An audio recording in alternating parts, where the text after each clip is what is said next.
জেলা কার্যালয়ের পক্ষ হতে পরিচালিত আজকের তদারকিমূলক অভিযানে আমরা দেশ ফিলিং স্টেশনে এসেছিলাম। এখানে আমরা পেট্রোল, অকটেন, ডিজেল এগুলো যে ডিসপেন্সারগুলো আছে এগুলোতে সঠিক পরিমাণে তেল বিক্রি হচ্ছে কিনা এগুলো যাচাই করার জন্য আসছিলাম। তো এসে পরীক্ষান্তে আমরা দেখতে পেলাম পেট্রোলে 5 লিটারে 460 ml তেল কম যাচ্ছে, অকটেনে যাচ্ছে 350 ml কম। তো এগুলো আমরা ডিজেলেও কিছু, এই ডিসপেন্সারটা কিছু কম যাচ্ছে, ওগুলোতে সঠিক আছে।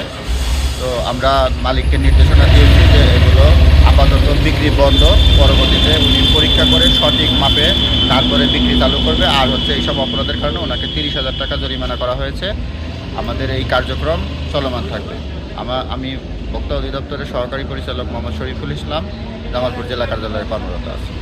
ধন্যবাদ।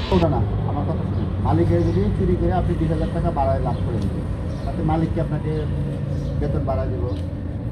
আবার ধরেন সঠিক মাপে মালিকের লাভ কম হইল, তাহলে কি আপনার বেতন কমে দেবো?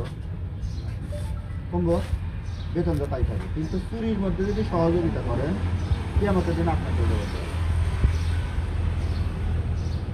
তাই না? তাহলে এতটুকু যদি বিবেক কাজ করে, চুরিতে সহযোগিতা করলে আমাদেরও বেশি হবে।